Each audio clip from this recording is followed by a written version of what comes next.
back, everybody, to the third installment of Chingonamics Crypto with Edgar Aguirre. Thank you once again, everybody, for your feedback, for all the love and support. I'm asking you to please like the video, subscribe, make sure you share it in your networks. I'm really glad that you're here, choosing to spend a couple of minutes with me. One of the things that I wanted to cover that I got some feedback on is that I misspelled Chingonamics. How the heck can I misspell the name that I even came up with? So my bad. So Chingonamics, and it's cool because it's not only chingones but chingonas, right? So it's very gender inclusive, and I just like the way it sounds. So Chingonamics. And another thing I wanted to make sure that I refined a little bit further from what we were talking about yesterday is this idea of the three pillars, right? It's honor the hustle. I think the hard work stuff is just maybe categorizing it as honor the hustle. What got you here won't get you there. I think I'm gonna call that expand your worldview. You know, it's how do you open up and see the bigger picture. And the third component, you know, about it ain't fun if the homies can't have none. That's about nourishing a community, and that's something that's so important as we seek to understand crypto communities, because it is community that you're talking about. And I wanted to start by saying, look, let's look into Ethereum. Today's episode is really about focusing on Ethereum as one of the most important, in my opinion, cryptocurrencies out there. You know, Bitcoin is the big daddy on the block. Ethereum is the second largest cryptocurrency by market cap, and that's where I have chosen to deploy the lion's share of all my resources. And I want to spend a couple of minutes to talk to you guys about that coin. But I wanted to start with that comment about community, because even when you go to the Ethereum website and look at it, it's ethereum.org. Just visit it. I'm telling you the information that's on the website already. You see this cool picture, you know, these people vibing.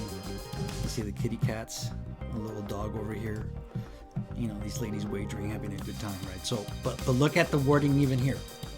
Ethereum is a community-run technology.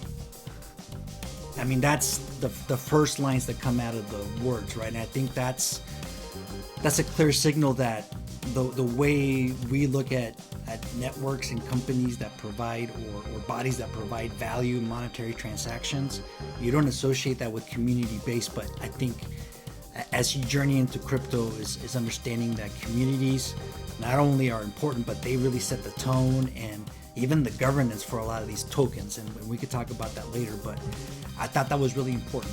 You know, that the first thing that comes in Ethereum describing itself to the world, it's a community-run technology powering the cryptocurrency Ether. That's the coin, and all the applications that are run on the Ethereum network. So, you know, get started here on the website. Shout outs to the Ethereum network for including a person of color here on the cartoons. EID work at its finest. I appreciate that. So picking a wallet, that's the first thing to start with. And I'm gonna go back to COINBASE. I set up an account at COINBASE. I think it's a wonderful resource for those of us beginning. It's very easy to set up. Reminder again, I'm gonna put the link on the show notes. If you go and set up a COINBASE account with that link, you're gonna get free Bitcoin, and so will I. That's a nice way for you to support the channel and for you to just get the ball rolling. And once you get set up on your own COINBASE account, you can use that as a referral for folks that you want to get invited to the party, right? So this is the COINBASE wallet. I think, right, COINBASE is an application that does the transactions. There's also a COINBASE app that's an actual long-term wallet. I won't get into that right now, but for the time being, you setting up a COINBASE account can not only be your brokerage account, but perhaps your wallet for the time being. Once you start getting more familiar with the crypto space and you decide maybe you need a different kind of wallet, we can discover and we can talk about those options later on. But for right now, COINBASE is cool. And if you're looking for longer term storage, and once you buy Ethereum and you say, look, Edgar, I want to gain some interest on this, then that's where I would really encourage you to take a look at Nexo. And just like COINBASE, I have links on the show notes where you can go in there, set up an account, and get free Bitcoin and help out the channel too. And the neat thing about Nexo, and there's a lot of other cryptocurrencies out there that have, Nexo labels itself as the cryptocurrency bank, of this new marketplace. So you deposit coins, in my case Ethereum, and you also buy Nexo coins from other exchanges and bring it here. And the more Nexo coin you have, the more the better the rates are, right? So you start out with no Nexo coins, you look at the percentage that you have to use to borrow, and you start with almost 14%. Eventually, right now I'm at the point where I have about 5 to 10% of my portfolio and Nexo. I get a favorable rate on my lending, my coins get bigger interest rates, and eventually I'm going to get back to platinum. But look at platinum in terms of stable coin savings rate. Look at this category right here, 10% for just parking your money somewhere. Think about it right now. Where are you even getting close to 1%? Just any CD, money market, savings account. Here in this space, you bring in your dollars from a bank to purchase something, a stable coin, in my case USDC, and you park it here and you're generating 10%. Forget trading, forget even just the fact that you're parking somewhere where you can get these kinds of yields is mind-boggling, right? And you'll find out as we go further in depth why some of these rates are available, but it's like night and day compared to the fiat world and where the interest rates are non-existent. Again, link information for Coinbase and for Nexo in the show notes. Please give it a look and support the channel. So that's picking a wallet, right? The next thing is so you get ETH. So what is ETH? And ETH, as we said at the beginning, is the currency that powers that Ethereum network, right? And right now, as the doing this recording, it's Wednesday, August 18th at 6 p.m. The ETH market price is $3,017 per coin. One thing I wanted to provide context, like what does that mean? I'm in a vacuum. What does that mean? That price doesn't mean a thing. Just to let you know, when the coin came into the market, November 2015, look at these prices. And then you fast forward to the next couple of years, and that's the good thing about Coinbase. You can look at information like this and drag your mouse over the graphs and get real life data. But look at this. Even as recently as the beginning of this year, in January, you could have gotten a coin for 1,000, or even if you go back to December, right after Turkey, 500. I mean, that's the thing about the space is recognizing the power of how long you've been in this market. Right? So it's not about coming in here and like, ka-ching, I'm gonna quadruple, quintuple my profit. That mentality can get you wrecked, can get you messed up. I think just thinking and recognizing that this marketplace experiences such explosive growth. Volatility also is bad, something you have to grow a stomach for, but also understanding that there's a lot of growth potential. But anyhow, another fact, another data point about Ethereum, I want to make sure that I illustrate, because there's a lot of people out there, wooga, this is, scams and drug dealing, etc. Listen, the bottom line is the market cap for this asset is $355 billion. What does that mean in context?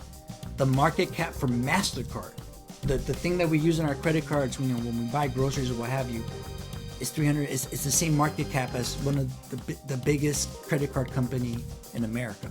And not only that, but just recently passing Procter & Gamble, the company that produces pretty much all the products in your bathroom and kitchen.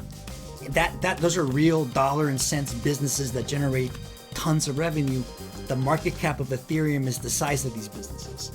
It's not a fly-by-night. It's not a speculative thing. It's a network that has so much value because of what it processes, that it generates a market cap. It has captured a market cap the size of one of America's greatest credit cards. And it'll come after the rest of their lunches too. All of these, Walmart, JP Morgan Chase. I mean, even I remember earlier this year in May, when the market really took off around this time. I remember seeing information stats on the fact that the market cap for Ethereum, it was over $500 million.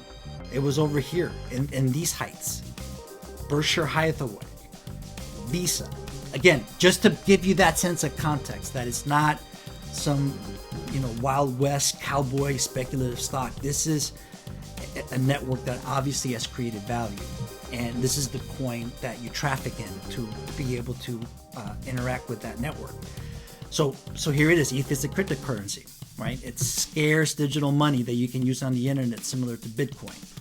Bitcoin is a store of value. It's gained all this appreciation over the years. In addition to being a store of value, Ethereum also has a transactional value. It's something that's used to power the network, and we'll talk a little bit more about it. But remember, when you buy your cryptocurrency, it's really yours. That's what makes it different from traditional money. It's really yours.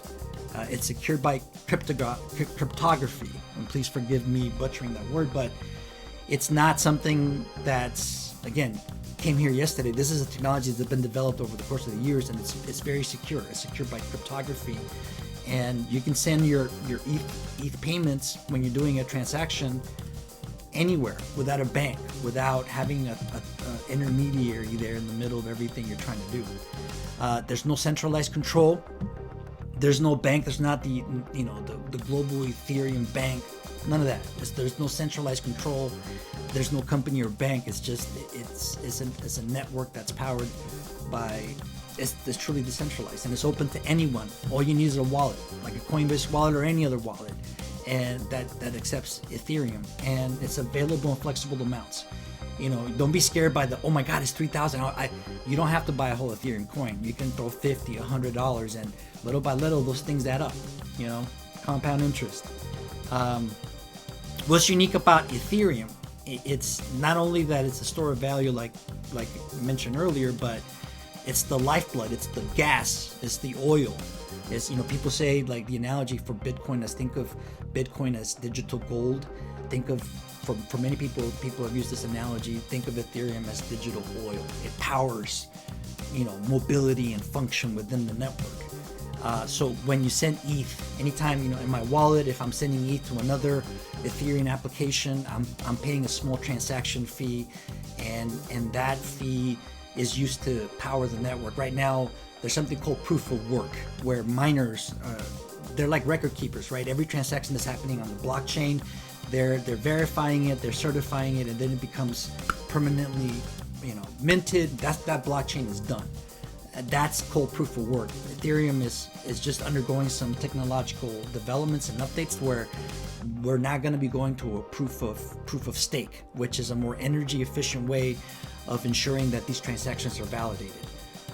And not only that, but Ethereum just introduced a relatively new concept where EIP 1599, where every time we do a transaction, actual Ethereum is being burned to the tune of maybe like $10 million Ethereum. Last time, or $20 million if Ethereum every day is being burnt. So what is that making? That's making the supply of Ethereum, the issues of Ethereum, smaller and shrinking and smaller, and the demand for Ethereum. Just to give you a sense of how big this network is growing, this is from Etherscan. This is the website where you can see the level, the charts and stats on anything related to traffic on the Ethereum network. That's the cool thing about the stuff, man. I don't have to look behind Federal Reserve books and all kinds of shenanigans to get to the bottom of, like, okay, what's this currency doing? What's the volume? Who's transacting what? And one particular data point that I'm finding mind-boggling is this one, the Ethereum unique addresses chart. People like me, people like you, opening up your wallets, setting up wallets. Look at this growth from like January 18th, where you had 23 million folks, to now where you have a total of 165 million Ethereum addresses. And look at the growth rate almost every day. 100. I mean, and eventually this will just become exponential, right? The growth is not just going to be 100, it's going to be X that. And so this shows me that, again, it's no gobbledygook. The marketplace, doesn't lie. There is a huge shift, a lot of traffic going this way, where people are setting up their wallets and doing business. So that's, again, just another data point that I find to be extremely valuable as I assess this tool, right? And so, again, we can talk about staking and other things, but there is also, in addition to, getting ETH for those purposes, there's also the DApps, right? So what does that mean? Right now, you and I use our iPhones and we're downloading applications from the App Store, but Apple is right in the middle, and they're getting a cut, and they're pretty much setting the tone for everything happening in their network. That's not how it works with Ethereum. All you need with Ethereum is having good developers, and I gotta show you data points where there's just the amount of developers coming into a space is just becoming exponential, because smart people that want to work and develop the new app want to work in the network that provides this level of flexibility and autonomy, right? They don't want to go through the circus of doing the centralized app development. This space is growing. So, and they use the Ethereum blockchain for data storage and contracts and stuff that really smart people do. So this is why. And again, I'm not a developer. I don't claim to be a developer, but it just appears to me from the data I've seen and from the easeability of interacting and having the UX with Ethereum, it just looks very accessible. And that, again, points to what has made it so successful so far. And I think, there's the developer resources. It's just a network that's really has made it easy for people to work with it. It feels really welcoming, So you start building, and you start doing all kinds of neat things, and so that's what I really appreciate about the Ethereum network. The website is here. I encourage you guys to just take a little bit of time and take a look at it. It's the big things that are happening with Ethereum now is the concepts DeFi, which is decentralized finance, NFTs, which are non-fungible tokens, and just other innovations happening in the system are just making it a very interesting asset for anybody to consider. So anyhow, I just wanted to share that with you. This is my brief overview on the Ethereum network. Thank you again for joining me for another episode of Chingonamics, Crypto with Edgar Aguirre. I'm very pleased that I was able to share with you a very general overview about Ethereum. I think on a regular basis, I'll give you guys more updates.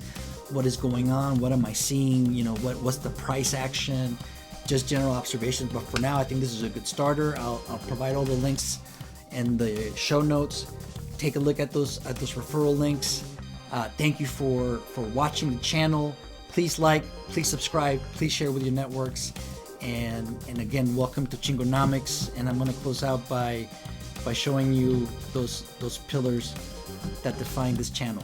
Honor the hustle. Hard work got you here. Expand your worldview. Start looking at bigger trends. Stuff like this I had no idea existed a couple months ago. Start looking at it. I don't claim to be the expert on or authority. I'm just giving you the little bit of breadcrumbs that I can assemble. But you dive deeper. There's all kinds of resources. And don't forget your community, man. Don't forget to let people know about this. It's not just you on the come up. Let's bring everybody up. Let's make sure that we build equity and wealth and live up to the standards of the United Federation of Planets, actually. Right? Big Star Trek fan. Just got inspired. Just wanted to give a shout out with that t-shirt. So God bless you guys. Thank you for being followers and consumers of this content. It gives me great joy to be able to share it with you. God bless.